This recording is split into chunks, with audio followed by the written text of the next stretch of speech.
But you have no right to call me a murderer. You have a right to kill me. You have a right to do that.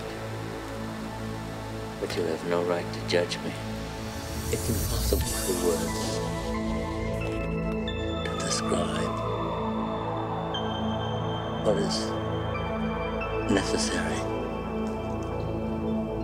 to those who do not know what horror means. Horror.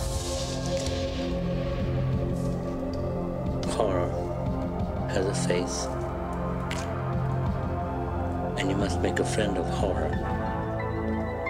Horror and moral terror are your friends.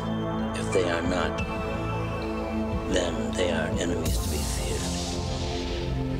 And then I realized, like I was shot with a diamond bullet right through my forehead. And I thought, my God, the genius of that, the genius, the will to do that. Perfect, genuine, complete, crystal, pure. And then I realized they were stronger than me because they could stand it. These were not monsters. These were men, trained cadres. These men who fought with their hearts, who have families, who have children, who are filled with love. But they have the strength to do that. If I had 10 divisions of those men, then our troubles here would be over very quickly. You have to have men who are moral and at the same time who are able to utilize their primordial instincts to kill without feeling, without passion, without judgment.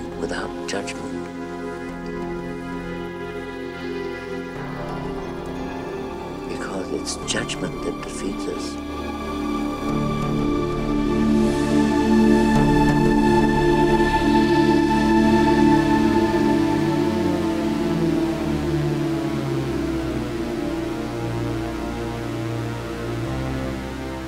Hey, I'm Kyle. Thanks for joining me and Andy for the Legendary Creature Podcast. So, if you're listening with your kids or your conservative grandma, maybe don't, because we swear. Or you can check us out on YouTube, because hey, that's no place for conservative old women or children. Fuck yeah.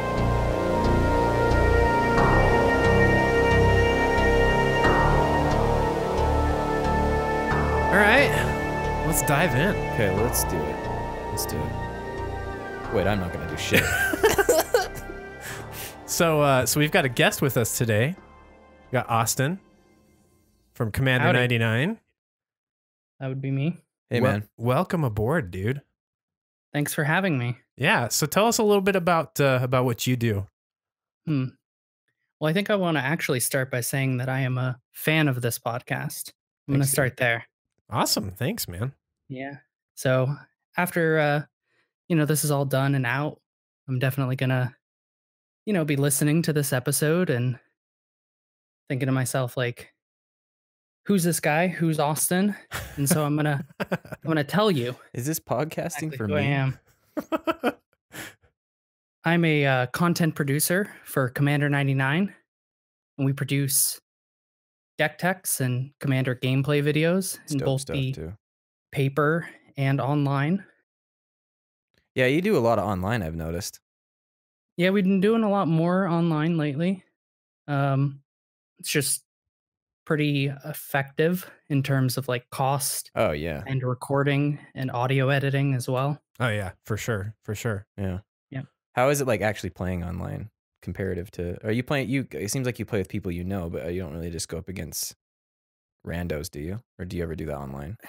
In the random environment, I've done a few streams with it.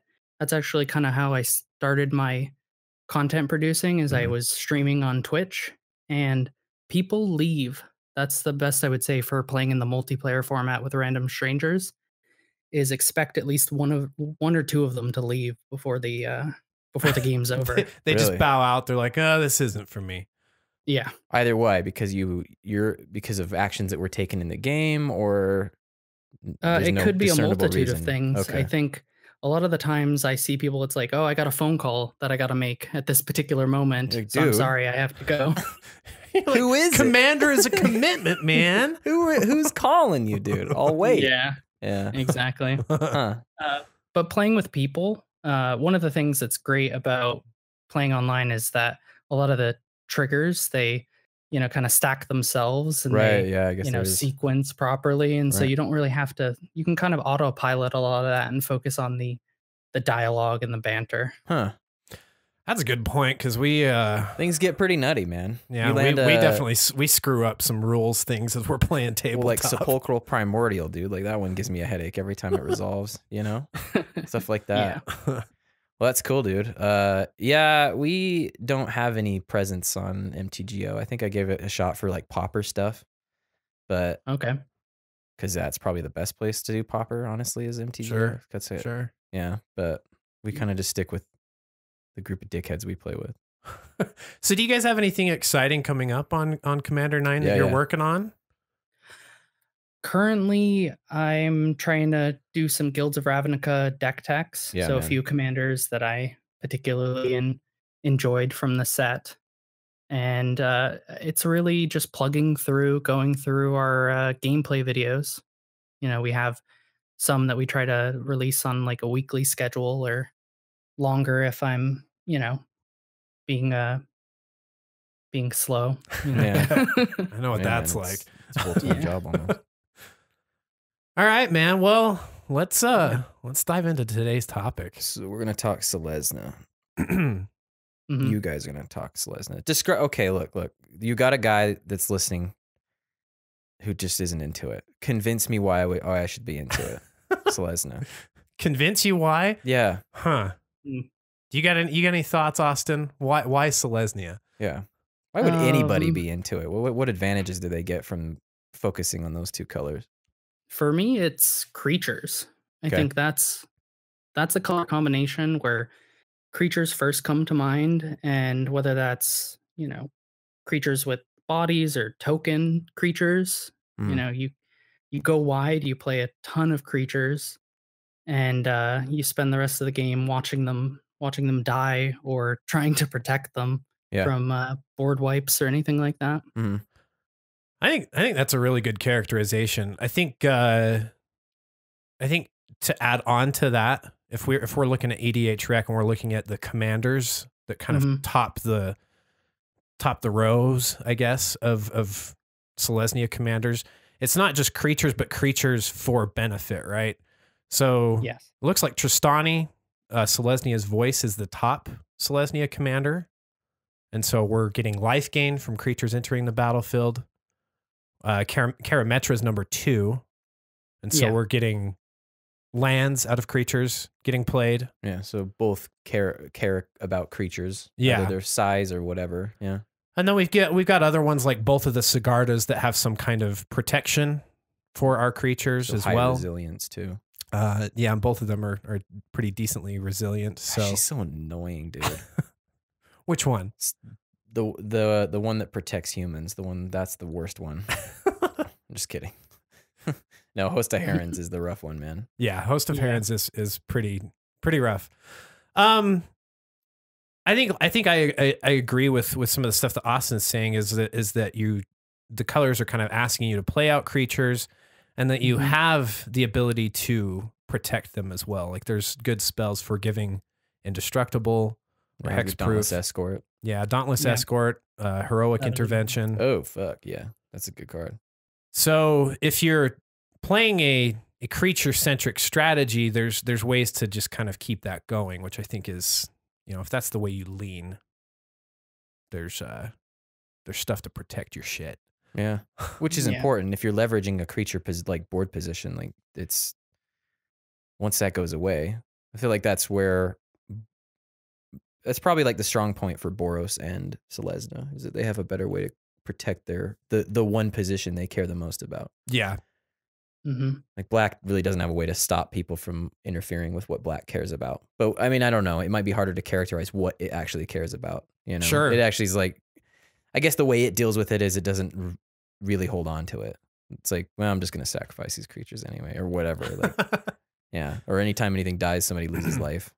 So I guess if I were doing my elevator pitch about Selesnya to somebody that's not into it, okay, yeah, I'd be like, hey, if you're really into creatures, let's get in there and get you a Selesnya deck. Yeah, because you can cast creatures, get benefit from it, and then you've got the colors to protect them. All right. Yeah, and you know what else? If you don't like artifacts or enchantments, that would be another thing. Oh yeah, that's a color that does not align with that idea. Really, really good spot removal. I think is another thing to bring up. Yeah. Like Corrosive grip. There's nothing so final as a corrosive grip, right? It is the silver bullet. It's the silver bullet for non-creature permanent for sure. Yeah. Well, I mean, enchant artifact. Yeah, and I guess like the last, like if we're kind of following that line of thinking, the last, it's just Dromoka. Like Dromoka just chokes out anybody who likes a Videlkin Orrery on anyone else's turn. Like if you're the guy right before the Videlkin Orrery player, they're having to do it a turn earlier. Yeah, and then you've actually completely just negated that $20 card because you're going to have them if they're good, they can't end step you. Oh yeah, you know? Like the dragon won't allow it. So it just takes one $20 card to negate another $20 card. Is he $20? Christ, yeah, Dragon Lord why? Dromoka's definitely crept up. Back when the Dragon was released, it's a dragon. Oh yeah, So definitely fits into that deck. Yeah, and he's a solid one too. That is surprising. So yeah, it's a $20 commander. Yeah. I don't know, man. He's hard to play around. I haven't lost games to him, but it's definitely kind of like gummed up whatever I was up to. Oh sure. I mean, we saw him in some games last night, right? Yeah, we did. Like it.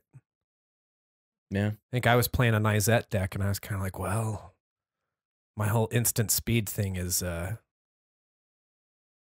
not too happy right now. Yeah, so you know what I mean. You know how it feels. All right, so what are you guys gonna do? Well, I think maybe let's identify a few other, like, in addition to just what does Selesnya stand for. What are some common deck routes that I think that we have? Well, tokens. Yeah, right tokens obviously. Is a big one. Reese the Redeemed, I think stands out. It's an older card, but it's still the front runner for token strategies. Yeah. And speaking of expensive commanders, $33 for that guy right now. Yeah, he just probably needs a reprint. I think we also have, I think we've talked about this. Enchantments is another thing that comes up, whether you're playing general enchants around someone like Karametra. To have Selesnya colors almost because of the Enchantress package. Yeah, like the Enchantress package fits into green-white pretty well. Whereas off Daxos didn't really get us there. Then you've got, if you want to do the Aura route, someone like Sigarda is quite nice for that. In the more recent years, equipment cats, Miri Weatherlight Duelist. Yeah, exactly. Nazan Revered Bladesmith is the other one. That's something that kind of crept into Selesnya. So there's some variety here. Yeah, there really is. Variety available to you. Probably more than Demir, Oh, yeah. Yeah, you're dead. Okay. All right. You guys are okay. Continue. Is this what this is? It's just convincing Andy that Selesnya is a good color combination. Yeah, that's all this is for now. We'll know that we've done our job if by the time we get to our beginning of the year episode, one of Andy's goals for the year next year is to build a Selesnya deck. Hey man, I've hit almost all of them so far. I've been a good boy this year for sure. All right, but I think what we want to do now is Austin's got a deck for us, and so I do. Let's chat about that and hear what you've got. Yeah, what do you got? Okay, so I brought a commander from Dominaria. It's relatively new in Dominaria. I was looking on EDH Rec. It's only got 70 decks made, which is really low. Yeah. But I think this commander is more powerful than people might think, and that's why I definitely wanted to build around it. And I think it highlights the creature centric kind of strategy that these colors enjoy, especially like bodies. So I went for more of a physical creatures as opposed to tokens. Okay. Uh, I like so I that. thought I'd start by explaining what Shalai is. That's probably important. Yeah, let's get it.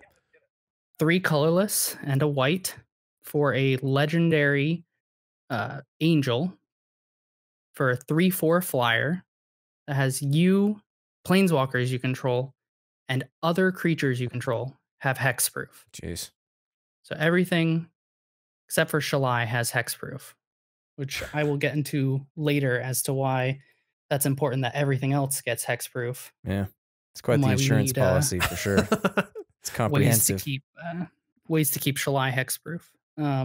Has another ability for 4 and 2 green. So that's where the Selesnya part comes in. Yeah. Because it's not just white, it's green as well. Okay. Yeah. Put a +1/+1 counter on each creature you control. So all your creatures get a +1/+1 counter for 6 mana. So the more creatures you have, the more of a force multiplier this activation is. Yes. Okay. So I thought I'd start by going a bit broad and then kind of working my way into what makes Shalai unique to this deck. Okay. So I thought I'd start with mana dorks, the most important part of the deck. A 1/1 creature for 1 that, it's really great on turn 1. And as the game progresses, it kind of loses some of its appeal. Turn 10, turn 11, you're not really interested in that 1 mana creature. Yeah. But this deck highlights that 1 mana creature. It gives you a ton of value from that creature. Okay. Interesting. So I built a deck that has a lot of ways to kind of, produce value from these creatures, synergize with them as you have more creatures on board, and produce a bunch of mana, and then untap and tap your creatures multiple times so that you can produce a ton of mana to activate Shalai's ability multiple times. That's so now all of a sudden these mana dorks go from being these 1/1s that produce mana to their bodies are getting bigger. They're getting tapped multiple times. And on the way there, I don't see people picking them off. I mean, even before Shalai comes out, like mana dorks aren't typically the that's a target of waste of removal. Usually, they just kind of go with the board wipe. That's about the only time they go anywhere. Unless it's a Birds of Paradise, right? Yeah. Yep. Just out of principle. Mm-hmm. Should have sideboarded my lightning bolt. So I have quite a few different cards in here that focus on card draw when a creature enters the battlefield. But there were a few that I wanted to highlight for this deck. And so one of the main ones is Beast Whisper, which just came out in Guilds of Ravnica. This is a really what does this one good do card. Again? Oh, that's just like really it's like half a. Okay, yeah. This one is broke. 2 colorless, a green and a green. Whenever you cast a creature spell, draw a card. It's a 2/3 body. It's an elf.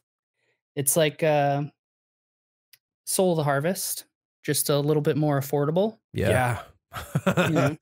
2 less mana. Yeah, I like that. Yeah. The next one is Huatli Radiant Champion. 2 colorless, a green and a white. Legendary Planeswalker that comes in with 3 loyalty. Its +1 ability is put a loyalty counter on Huatli Champion, Radiant Champion, for each creature you control. So loyalty can spike pretty quick. This one is awesome. In a creature-based deck, loyalty is going to go up, probably going to ultimate pretty soon, once it hits the board. Its -1 ability, target creature gets +X/+X until end of turn, where X is the number of creatures you control. So you could give Shalai, a bunch of power, get in for some commander damage. It's pretty nice. Oh, yeah. I'll take that. I don't care. Well, yeah, I mean, you're kind of translating the wider board state into something more spearheaded with that. Yeah. And nice on a flying body. Yeah. Yeah. Yeah. And so its ultimate, it's an emblem. And emblems are pretty difficult to interact with, and that's kind of why And then they this can't be. card's in the deck. You know, they can't be interacted with. Yeah.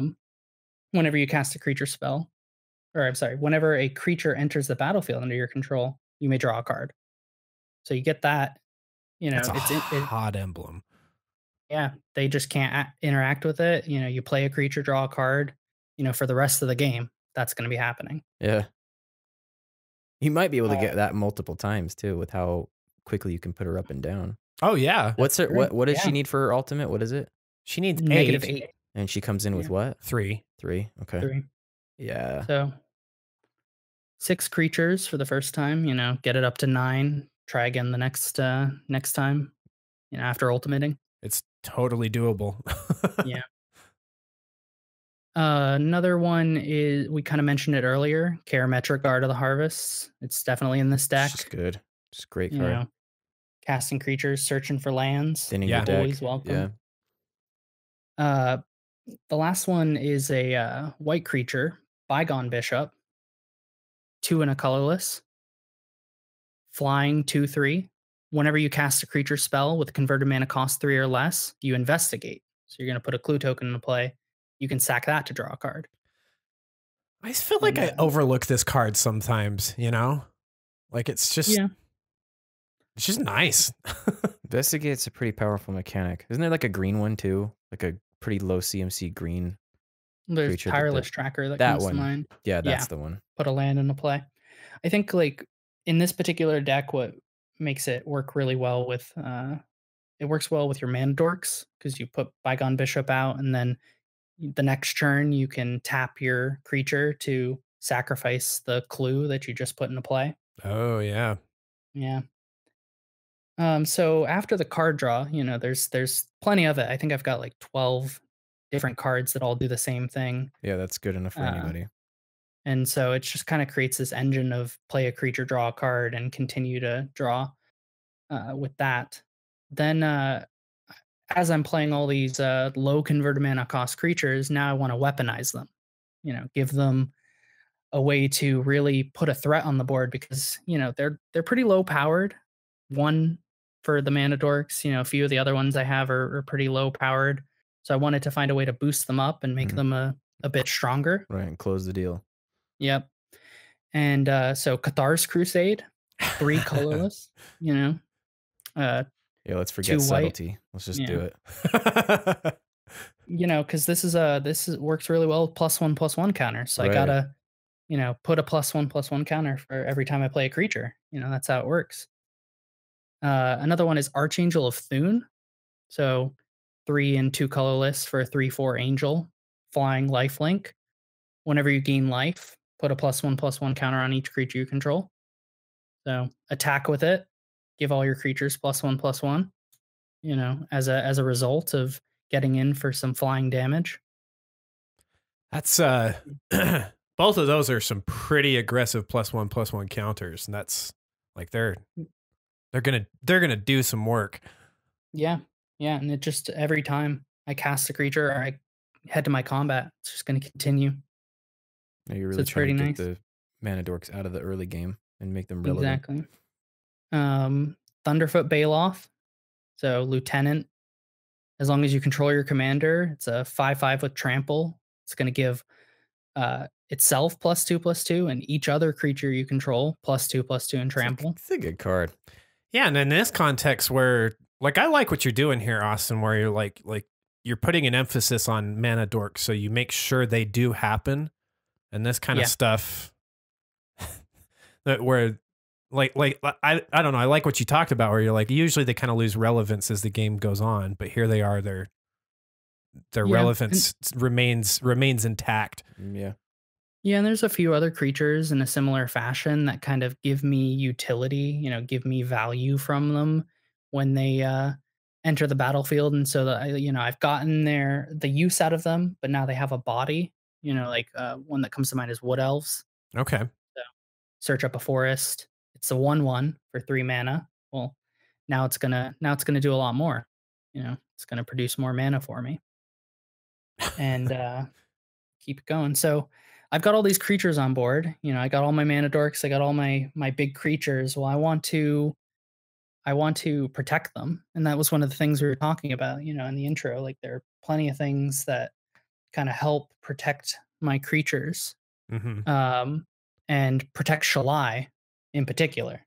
Because again, it doesn't have hexproof itself, so it can be, you know, targeted by removal. A little bit of chink in the mail for sure. Yeah, she's like the needle's eye that people can go get at. The first one that comes to mind is Lightning Greaves. You know, just slip some boots on there. She's got Shroud, can't be targeted herself, and so there you go, problem solved. Yeah.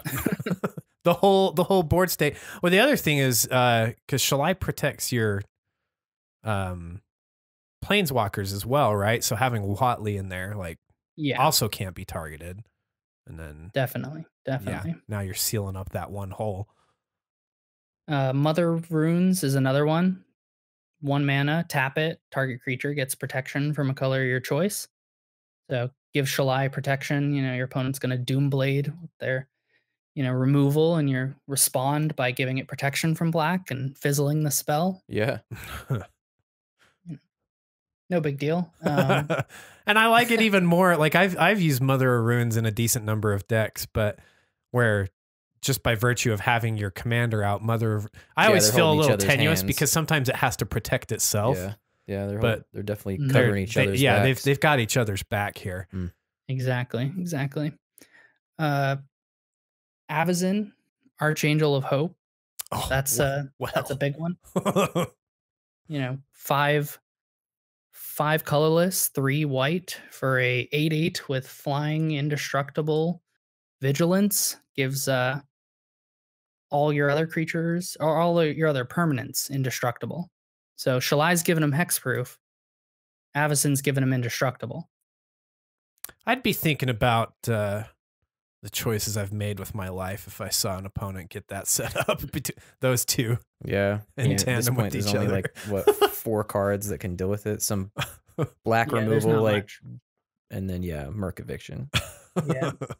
Toxic Deluge. I've had that situation where that happens. They just deluge for 8, and there goes my entire board. You know, that's why you got to play cards like Teferi's Protection. You know, phase out, get out of the game. Like, okay. Good job on casting that big Toxic Deluge. See you later. Yeah, and you keep your 1/1 counters while you're at it too. Yeah, exactly. Another one is Inspiring Call, 2 colorless and a green, and it synergizes really well with the +1/+1 counters of Shalai, because you're going to draw a card for each creature you control with a +1/+1 counter, and those creatures gain indestructible until end of turn. Perfect. So 3 mana instant, protect all my creatures, draw, you know, half dozen cards, call it a day. I like that. That's what this deck. Yeah. Must have an Inspiring Call. It's asking for it, right? And I think, like, as that continues, as more kind of progresses with the game, there's other ways to interact with your creatures and kind of keep them, you know, adding value to the deck, kind of adding more value to their abilities. And so I've included a bunch of ways to tap and untap your creatures, you know, because your mana dorks already produce mana. And I've included a couple other ways to produce mana from your creatures so that you can put a bunch of it into Shalai's ability, because you don't have to tap it to use its ability. It's just pay 6 mana, put a +1/+1 counter on anything. Done. That's nice. Yeah. So have you played with Reese at all, Austin? Not in recent time. Okay. I've definitely played with it in the past. You know, there's something interesting about tokens for me, because they're, you know, like, they're not actually creatures, if that makes any sense. They're not a card. You know? And they usually don't do anything other than be a body, right? Yeah. So, like, I like to gain a lot of value from my creatures, and I think that's what kind of drew me to this deck, at least. Okay. The reason I asked is I'm curious because both you know, like obviously Reese's larger activated ability is 6 mana and tap, Mm-hmm. and Yeah. Shalai's is 6 mana without the tap. I'm curious what people think like of the value, and maybe it's apples and oranges. I don't know, but That's true. they're both 6 mana activated abilities that should have a really big impact. I mean, the direction we're going with this deck, at least, like a token, you have to jump through some hoops to even turn a token into a mana dork. It's true. Mhm. And it's usually coming from a source that's way more mana intensive than the mana dork. So you're kind of like in a mana negative by the time you're even getting something like that off of a token. That's a good point. Yeah. So just play the Llanowar elf. Yeah. Mhm. Yeah. Well, I made sure to include the most efficient ways to turn your creatures into mana in this deck. I've got Cryptolith, right? That's 2 All-star mana. card. Tap a creature. To each creature is going to have tap. Add 1 mana of any color to your mana pool. And the other one is Song of the Freyleys. It's the new saga that does a similar thing. Enters the battlefield until end of turn. Creatures are going to add 1 mana of any color to your mana pool. That's going to be for 2 whole turns. Because when it enters and during the next upkeep, then it's got its third ability. Put a +1/+1 counter on each creature you control. Those creatures gain vigilance, trample, and indestructible until end of turn. So after you're done making all that mana, they're going to be indestructible bodies that you can just send at your opponents. That's a really nice saga. Yeah. Like if there's a place for that card, seems to be this deck. Just 2 mana, not a lot to worry about. And so now that I've, been able to turn all my creatures into mana producers, I now can tap them to add mana in my mana pool. And now I want to find ways to untap them and utilize that mana continually along with my creatures. So I've included cards like Quest for Renewal, 1 and a green. Whenever a creature you control becomes tapped, put a counter on it. 3, as long as there are 4 or more quest counters on Quest for Renewal, you can untap all your creatures during each other player's untap step.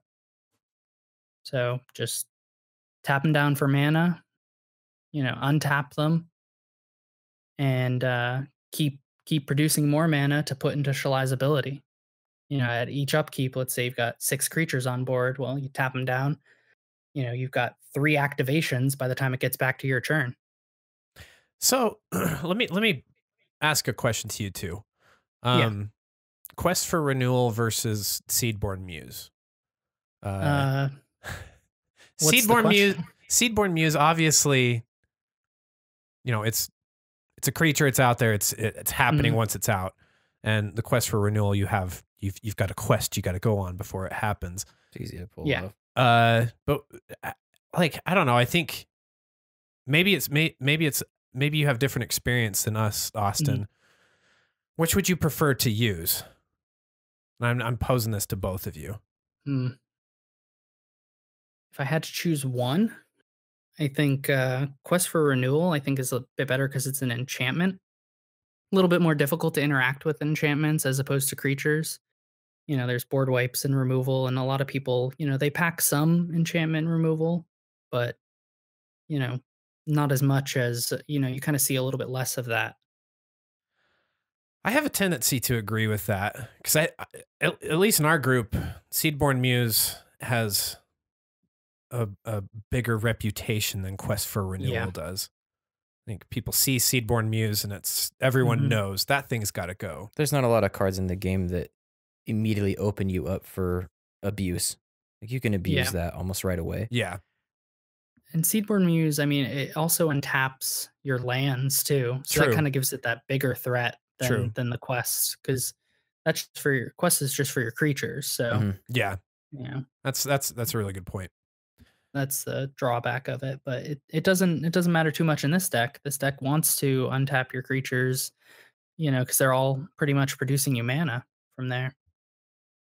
Yeah, the quest sticks longer in my experience. Yeah, I mean that's hard to my remove, thought. and maybe people they kind of tune out when they're reading it because it's very wordy. See, and I think that's kind of my experience too. Like whenever I play a quest for renewal, it seems like there's people at the table that maybe they're not processing in their brain what the implications are. Yeah. And where seedborne muse is like, wait, all your permanents? That's yeah. Huh? So I think quest for renewal gets ignored, and then like you pointed out, Austin, as an enchantment, it's less prone to removal. Mm-hmm. Good picks for the deck. Yeah. Yeah, no, I'm playing both in here, by the way. Yeah. I mean, why not? I mean, you deserve it, dude. Exactly. You deserve you get a hexproof seedborne muse. Like, let's just get it in there. Mm-hmm. And another one that does a similar thing is the paradox engine. This deck couldn't go without. Oh, God. Oh yeah. Casting spells untaps your permanents, your non-land permanents, and I think that's what kind of makes this deck interesting is that it produces an engine from there. It's all your creatures are tapping for mana. All of your creatures are entering the battlefield and drawing you cards, because a lot of that is what this deck does. And then you're just playing a creature, you're untapping your creatures, they're producing more mana, you're untapping them, playing another creature, tapping them again, making more mana. Trying to it's not necessarily like a infinite combo, it's just more of a really strong synergy. Like a lot of the cards, like you need so many cards in order to be able to do that, but once you have it, it's hard to lose from there. You're definitely snowballing. Yeah. Yeah. At this point, the only barrier is how many cards you can get in your hand, right? But get that emblem from Whatley.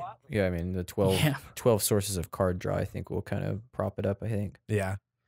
Yeah. And I've got a couple other things that kind of utilize the mana that you're producing from your creatures as well. So I do have the Vedelkin Orrery, which, gives your non-land cards flash, as well as Yeva Nature's Herald. Two colorless, 2 green. Give all your green creatures flash as well. And it has flash itself. So, it kind of helps along with that protection and the evasion of the deck. It's like, I don't want to be board wiped, so I'm just going to wait until your end step to cast all my spells. And then I'll untap with haste, I like Yeva a lot. I've got a mono green deck that I definitely put her to use in, and exactly what you're describing is incredibly powerful to make sure that all your plays are right. In my Yisan deck, she's definitely a tutor target. Oh yeah. Oh yeah. Yeah. End step, people. Let's do it. And I think that's that's pretty much everything that this deck tries to do. There were a couple cards that I kind of put in the maybe board just so people who see these cards and they want to play them, by all means. For me and like our channel and my particular play group, we kind of try to avoid, well, at least me personally tries to avoid big game finishers, like one card that just says, well, I win the game. So like Cyclonic Rift is one of them that comes to mind. That's in blue, but it's still just 7 mana. Yeah. Win the game. Yeah, Crater. Yeah, really. Yeah. So for this deck, I put Craterhoof Behemoth, as a card that could easily fit into this, creature-centric deck, give everything trample and ton of power and just win the game in one foul swoop. Out of haste, yeah. Yeah. Triumph of the Hordes is another one, 4 mana sorcery. Just give everything infect, kill a couple opponents all at once with those attacks. And then, of course, if you're up against players who, like play a lot of blue, you want some ways to, stop your opponents from casting spells. So Dragonlord Dramoka, that's another one, that comes to mind, as well as the Grand Abolisher. Yeah. Yeah, that's a good one. Keep your opponents from interacting with a lot of what you're doing, because you just keep those synergies going, and, then they have to wait till their turn before they can do anything. And by then it's too late. I think the Conqueror's Flail that's the one that does that as well, right? Yeah, on the your equipment. turn. Yeah. Yeah, on your turn. And there's like Dosan, the Falling Leaf or whatever. Oh yeah. I think that's everybody's turn. It switches everything into like Hearthstone mode. Yeah, like you can only do stuff on your turn. Pretty much. Interesting. Yeah. I dig it. I feel like, yeah, like if it's one of those decks where like people let you like they just leave you alone. Well, I feel like if you're gonna get away before everybody else can get there, right? Yeah, I mean, I feel like you're taking advantage of what the commander's giving you, right? I mean, a lot of this I'm thinking like, yeah, I don't know, but oh wait, add the layer of hexproof on top of that. Yeah. You know, just let me play my cards. That's all I want to do. I just want to play essentially solitaire. You know, don't touch my spell creatures. Don't touch my spells. Leave me alone. I'm gonna be here playing Magic. You know, you guys can do whatever you want on the other end of the table.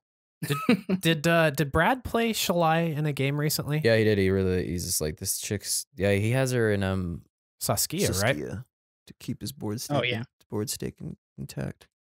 And that's the thing is I think when you're playing a creature centric build, typically people are inclined to just remove the most bothersome things. Yeah, all your values on the creature. But in this case, you're like, well, I'm going to make it really hard for you to do that by virtue of my commander. Yeah, short of board wipes. Yeah. And then I'm protecting my commander.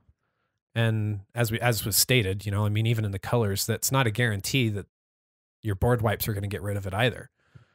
Yeah. I dig it. So here's the thing to me is I feel like there's some decks where like if you just kind of let everybody battle cruise, the question sort of becomes who's going to get there first.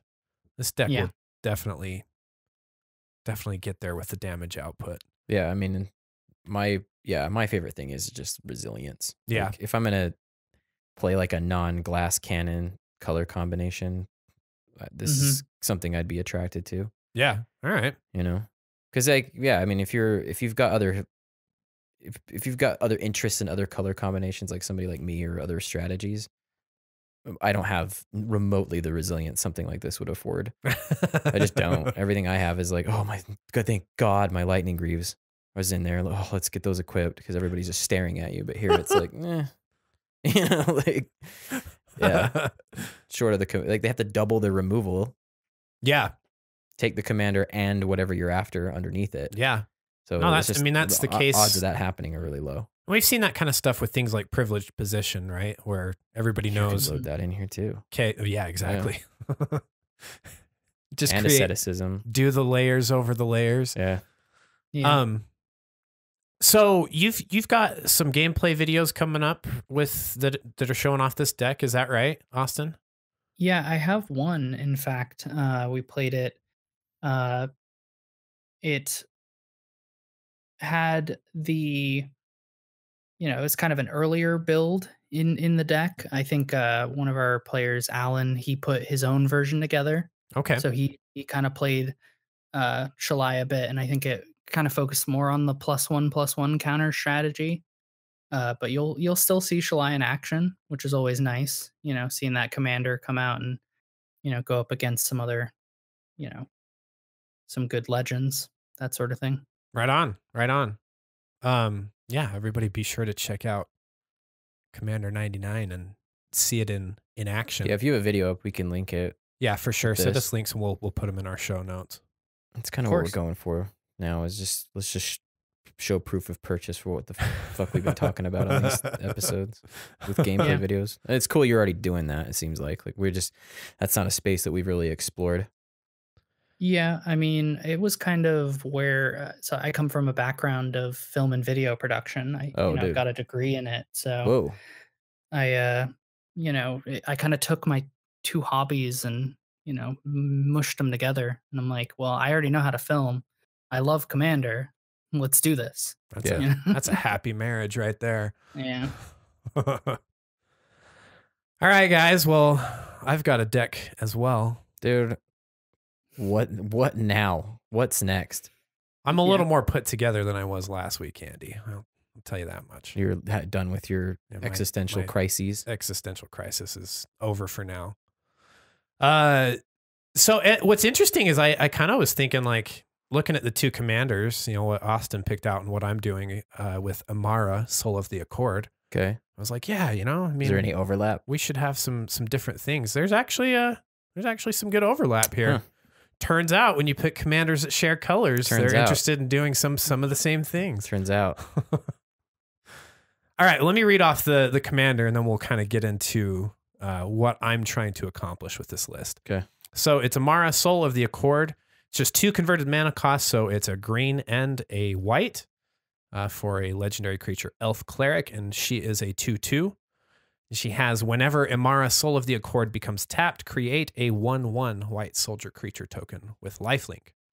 This is very interesting, kind of very niche, I guess, because she herself doesn't have an activated ability on her. Yeah, that allows her to be tapped. So you have to find ways to tap her. So the hoop to jump through is finding ways to. Yeah. So I tried to structure my list of cards kind of similar to how you did last week, Andy, where I've got a few different missions that I'm on with this deck, and I'll go through each of these missions here. So the first one is our tap dance party. So we need to figure out how to get things tapped. Yeah, that would be important. Turns out that's what she wants. So there's some really obvious picks for this. One of them would be the Sentinel Hierophants.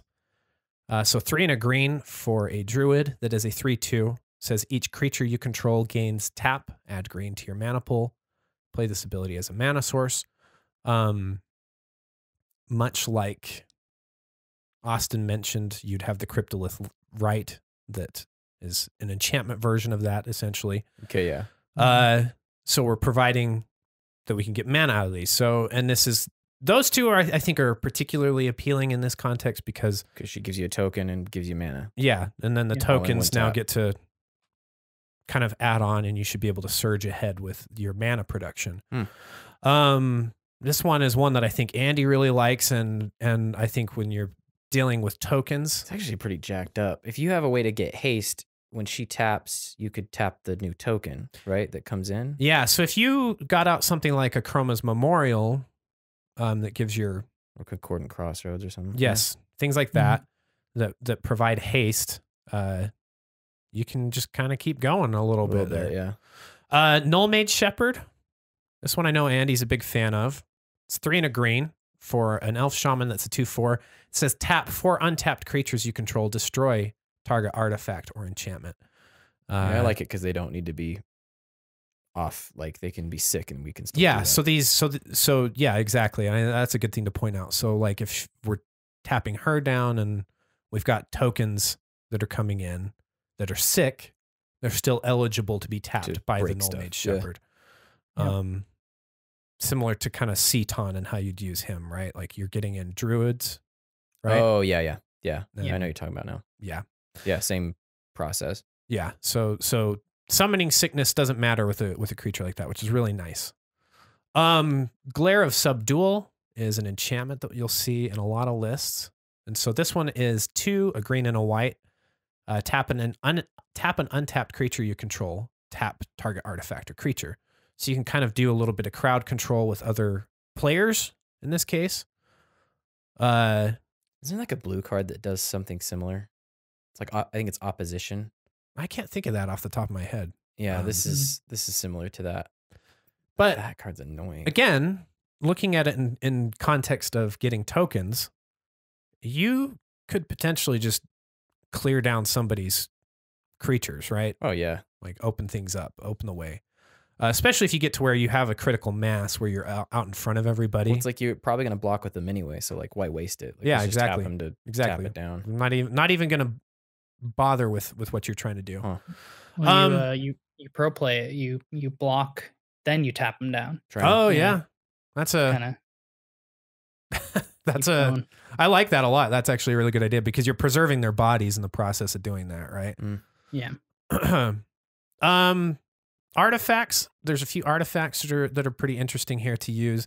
I included this when I saw this popping up on EDH Rec and in some other lists. It's kind of an expensive artifact, but I think if you include some other things that subordinate the strategy, it can work out pretty well. It's the Hair Strung Cotto. So it's 6 mana for an artifact. The hell? Tap an untapped creature you control. Target player puts the top card of his or her library into his or her graveyard. You're milling? So we can mill people. Like I've put some other things in my list where there's the potential that we could mill out other players. Okay. But something else that I did is kind of as I got looking at Amara, there's a lot of lists contain a lot of artifacts, and I've mentioned this. I've kind of teleplayed this previously. I'd kind of like to do a more artifact heavy build around Amara. And so with that comes the possibility for recursion. Since we're playing in white, there's the Eternal Witness. I'll get into some of those things more later, but you might be interested in milling yourself as well with something like the hair-strung cotto. Then there's going to be the Springleaf Drum. So tap an untapped creature you control, add 1 mana of any color to your mana pool. In this case, we're really just focusing on Amara with that. Yeah. And then the Staff of Domination.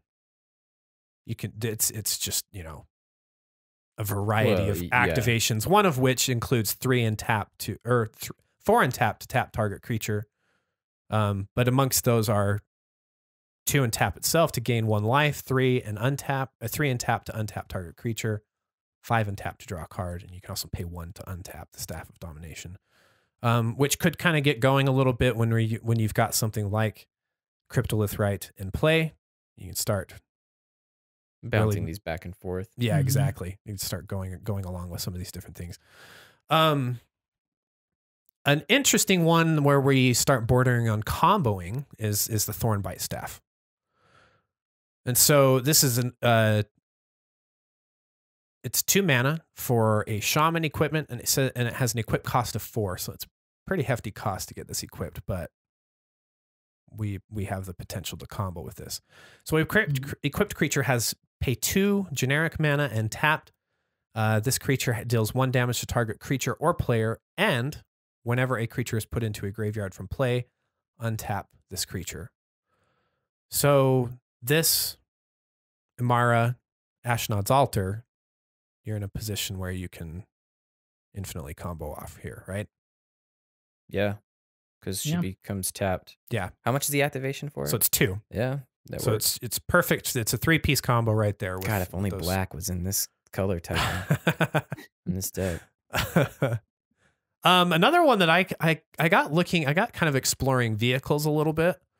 Really? Yeah, I guess you do have to tap them to crew them, huh? Yeah, I think that's a route you could go, is you could more heavily rely on vehicles. I kind of backed off of it as I was going through and building my list, but sorry. One that I ended up keeping was the Weatherlight. So it's 4 for a vehicle. Bus, you mean? Yeah, exactly. Seatbelts, everyone. So it's 4 for a 4/5, and it has crew 3. So of course, in order to crew, we have to tap down equivalent to 3 power. 3 power. So it has flying, and it also says whenever the Weatherlight deals combat damage to a player, look at the top 5 cards of your library. You may reveal a historic card from among them and put it into your hand. Put the rest on the bottom of your library in a random order.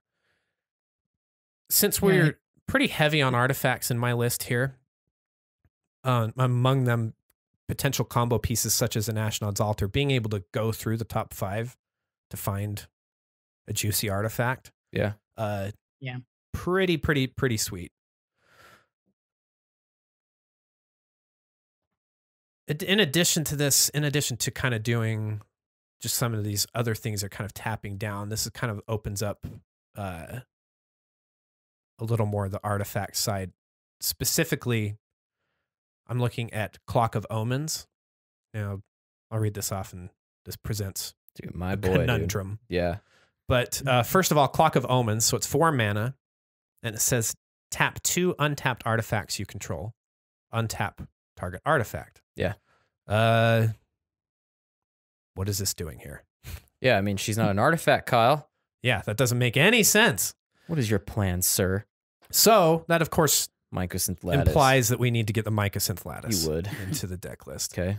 So this is 6 mana for an artifact that says all permanents are artifacts in addition to their other types. This is highly unorthodox. It is highly unorthodox. All cards that aren't on the battlefield, spells, and permanents are colorless. Players may spend mana as though it were mana of any color. Now, when I was originally kind of trying to put this list together, I was like really trying to press this button around the mycosynth lattice. And I kind of dialed it back a little bit, but it's still relevant enough.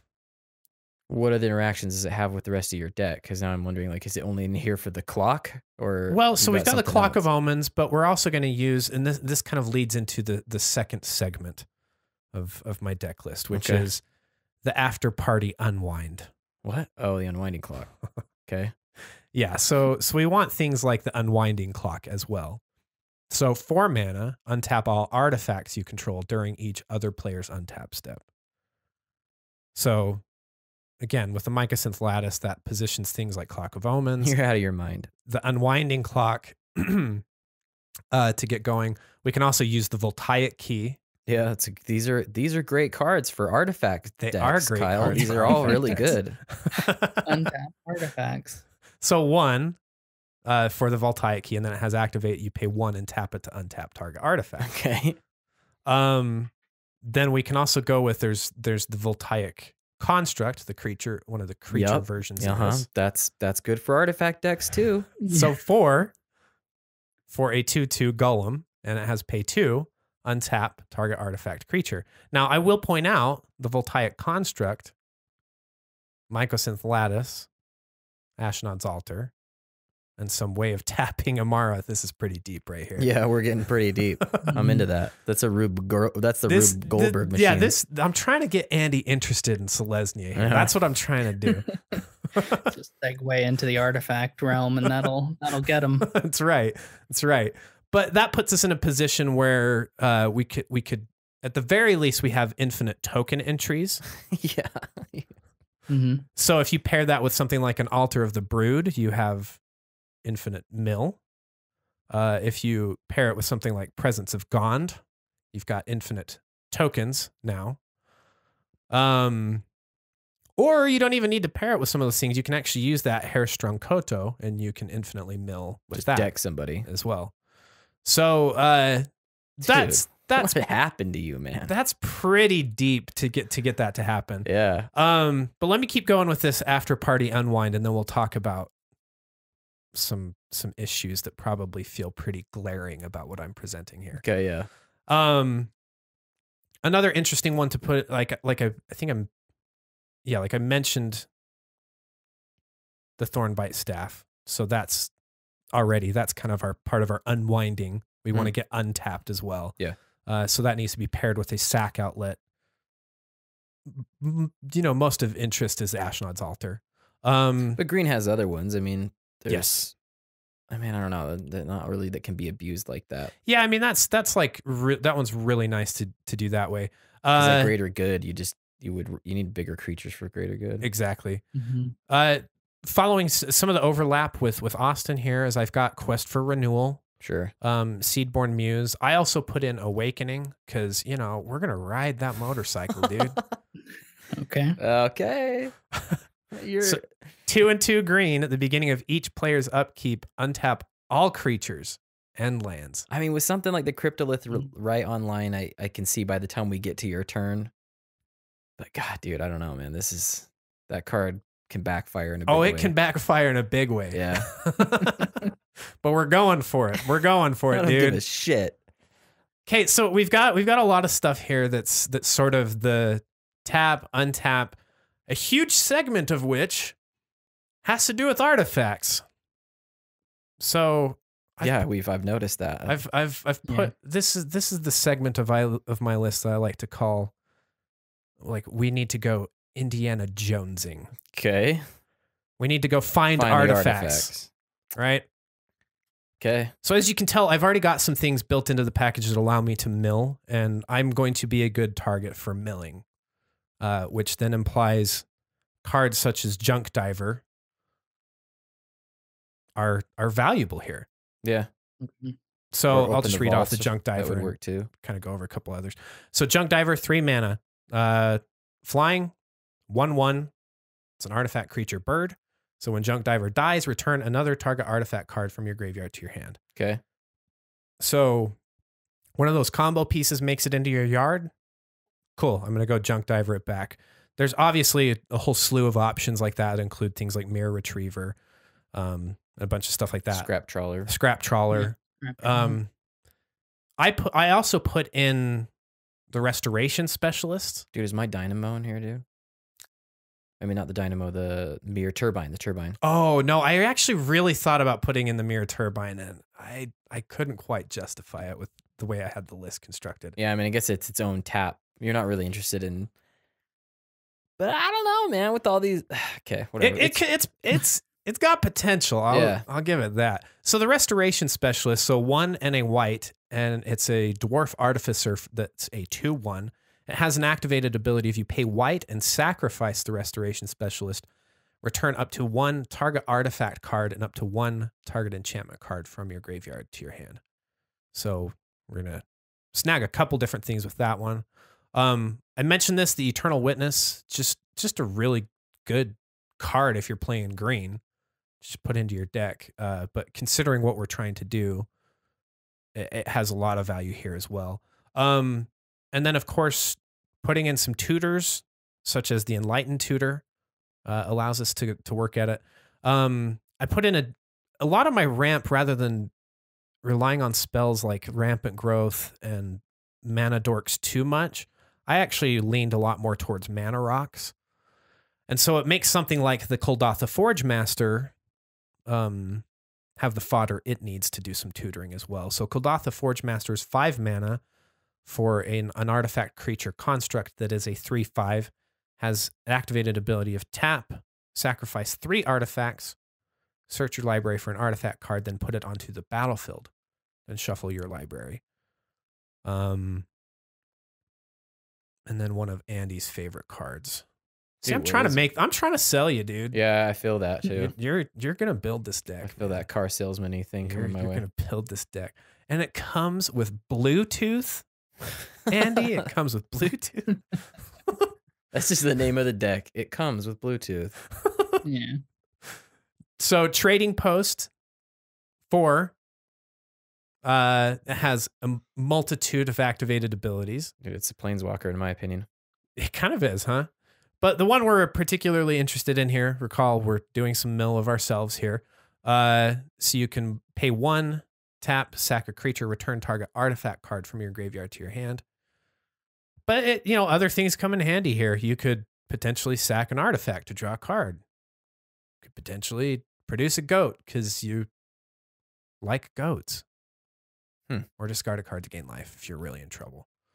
So that's kind of the Indiana Jonesing segment of things. You can kind of do more of that. Like I said, if you're going to do things sort of in the vein of the junk diver, mirror retriever, there's a lot of stuff in white that opens up returning things from your graveyard. Honestly, like there's part of me that really thought about putting in Tashar and using that to kind of have some recursion. Yeah, I mean, you figured that out before already. Yeah, I figured that out with my Tashar list, so I kind of avoided doing that. But, like there's a lot of options, and I think this is something that's been on my mind a lot since we did our mono white episode. There's a lot more recursion in white than I think most people think consciously. Like I think we all use it, but there's a ton of it there that's available. Some would say there's too much recursion in mono white. Like you get to a point to where you've emptied out your graveyard and you got more. It's true. Like there's a huge possibility that you can. Like it's plenty available. So I'm trying to just put that, bring that a little bit more fully into the Selesnya thing here. Now, this kind of brings us to sort of a climactic or anticlimactic moment. There's an inherent problem with tokens in that they just seem to die. For sure. So I kind of went, you know, like you can go the route of, like we talked about towards the beginning of the episode, you can go the route of doing like a dauntless escort, heroic intervention, and all those types of things to try to save and preserve your board state. Or we can just try to get some benefit out of it. I put in several sack outlets into the, as you can tell, I put in Ashnod's Altar. Okay. I put in Phyrexian Altar. Not a budget pick there. That's definitely a non-budget acquisition right there. Altar of Dementia, so we can kind of continue with that mill thing. I feel like you may reach a point with a number of tokens that you can make a decision with something like Altar of Dementia about whether or not you have the capacity to mill somebody else out, because you may be in a position to do that. Or you can just use it as a tool for yourself. I also put in Spawning Pit. We've seen Cam use this one in our play group. Yeah, you can bank them for later. And yeah, and it makes it so that they really kind of don't necessarily go away. So it's just 2 mana for an artifact. And it says sacrifice a creature, put a charge counter on Spawning Pit. And it says pay 1, remove 2 charge counters from Spawning Pit, put a 2/2 spawn artifact creature token into play. So it's basically a 1-for-1. Like you're piggy banking. If somebody's dropping a board wipe, just sack them all into the Spawning Pit, and you can dump mana into that and get tokens back. Rather than the 2/1/1s, you would get 1/2/2, but it kind of translates for you. Now kind of Skull Clamp. I did put Skull Clamp in, and that's something else I should mention. I'm not going to go over my card draw, but much like Austin, I was pretty aggressive with the card draw package in this deck. Yeah, you're meaning to put this because if wackadoodle strategy. Yeah, together, anytime we're dealing with kind of like weird engines that have maybe potential for combos that you could win by, you definitely need to dig through your deck. And so I was pretty aggressive about card draw. The other thing that I kind of wanted to do is just sort of turn things upside down on their heads. Because tokens, they call out board wipes, right? Yeah. And so I kind of want to put people in a position where they cast a board wipe and I create some asymmetry out of that, where I'm the one that's the beneficiary of the board wipe. So specifically, like if we have something set up like an Ashnod's Altar, or we've got Cryptolith right up the Sentinel Hierophants, things like that. Those all allow us to kind of produce mana with these tokens. And so as they're going out, we can just use them to produce mana and cast some of these instant spells. One of which would be White Sun Zenith. So, you know, we've got that banked in the mana pool, right? During that phase, let it resolve, drop this instant spell. I think that works correctly. Yeah, it's an instant speed, yeah. So X and 3 white, put X 2/2 white cat creature tokens on the battlefield. And of course, you shuffle White Sun Zenith back into your library. Taking one of the new cards that came from Guilds of Ravnica, March of Multitudes, which apparently buy it now because these things are already expensive. What does it do again? So it's X, green, white, white. It has Convoke, so you can use the tokens. You don't necessarily need something that's producing mana for you in that case. Well, I mean, depending on how you're stacking that up. But well, you can do both. Yeah, exactly. So create X 1/1 white soldier creature tokens with lifelink. So the exact same tokens. It's an instant? Yeah, it's an instant. Okay. Wasn't there one from Cons that's an instant that makes tokens too? Yes. I think you're thinking of Secure the Wastes. Yeah, that's it. So X and a white, put X 1/1 white warrior creature tokens onto the battlefield. Same kind of a thing. I also put in Squall Line. We're going to really punish people. What does Squall Line do? If they're going to board wipe. So it's X and 2 green. Squall Line deals X damage to each creature with flying and each player. So we're going to put that into faces. If people are going to board wipe, anyway, I'm going to make it so that it goes into faces as well, myself included. I mean, you've already proven you're crazy enough to make this deck anyway. So sure, exactly. Let's just get it the life total. This one I really dig. Fresh meat. I mean, I think if you're doing any token strategy, Is it every creature that dies or just yours? So 3 and a green for an instant. Put a 3/3 green beast creature token onto the battlefield for each creature put into your graveyard from the battlefield this turn. So yeah, we're kind of turning those things upside down on their heads. And then this is just a card draw benefit one, but it's an instant where it may make people think twice about casting their board wipes. It's fecundity.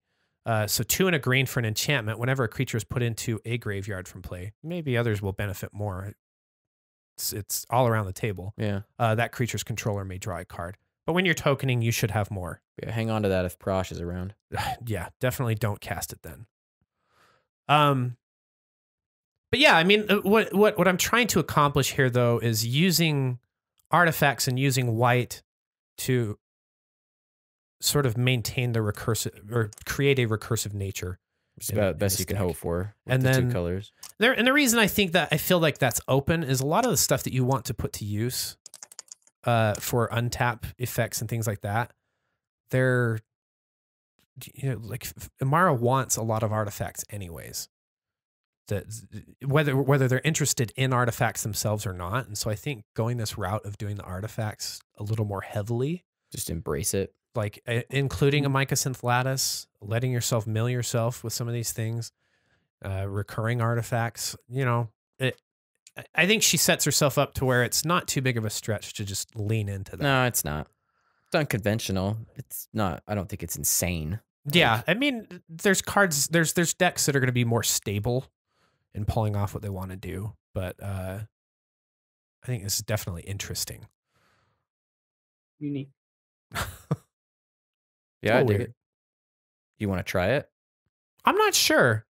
I'm still trying to feel out how my current configuration of Tashar, how I feel about my current configuration of Tashar.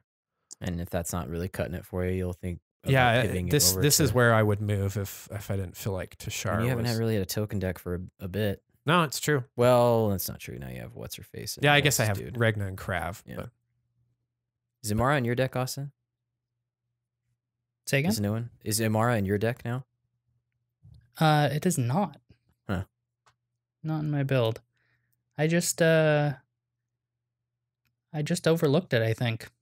It definitely would lean into the whole tapping creatures for mana ability. Right. Yeah.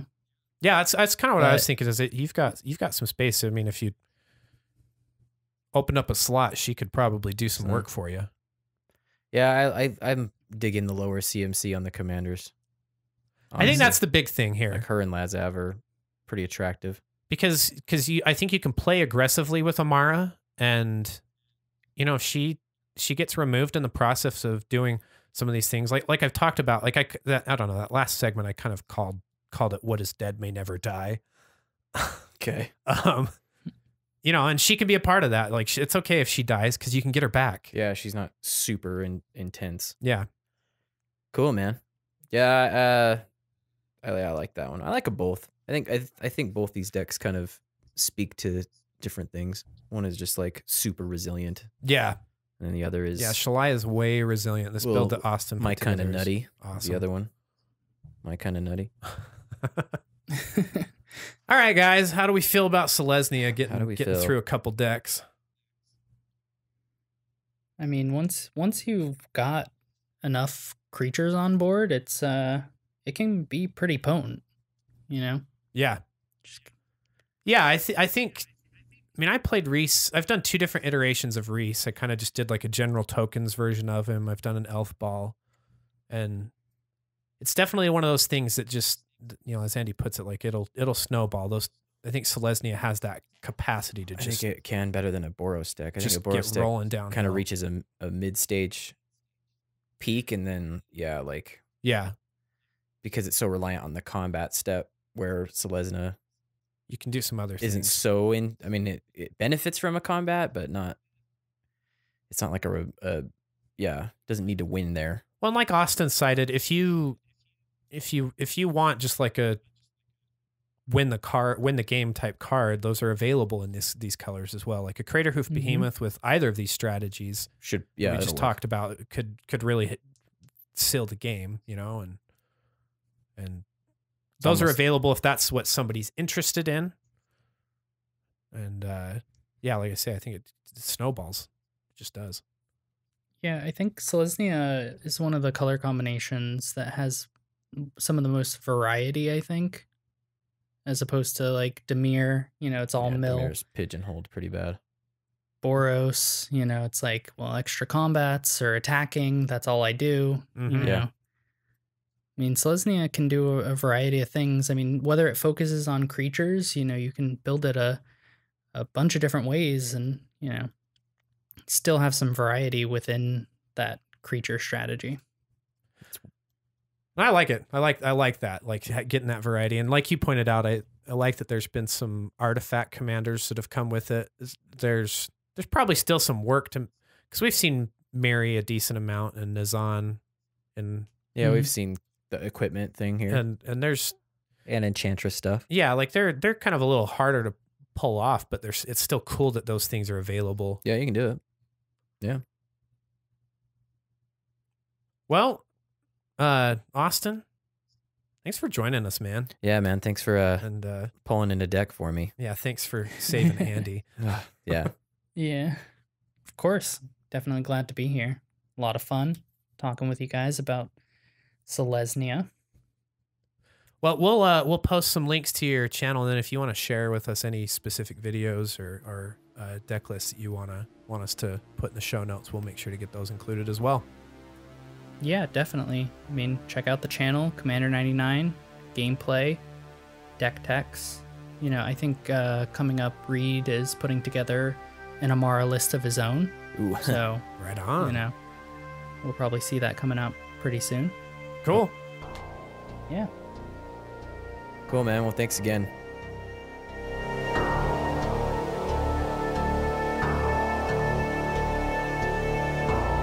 Hey guys, Kyle here. Thanks for listening to the Legendary Creature Podcast. And big thanks to Austin from Commander 99 for joining us this episode, giving us a deck list. Andy especially thanks you from the bottom parts of his heart. Saved his ass from having to do a Selesnya list. We will post a link to both Austin's deck list and my own in the show notes. Also, we'll post a link to the artist Dan Terminus, whose beats and tunes you're listening to this episode. The song is Detonation. Please support him. We're very appreciative that there are musicians that let us use their music. Shout at us on Twitter at legend_creature. What do you think of Shalai and Amara? How are you using them? How have you seen them played out? And what ideas do you have? Until next time, think about Boros.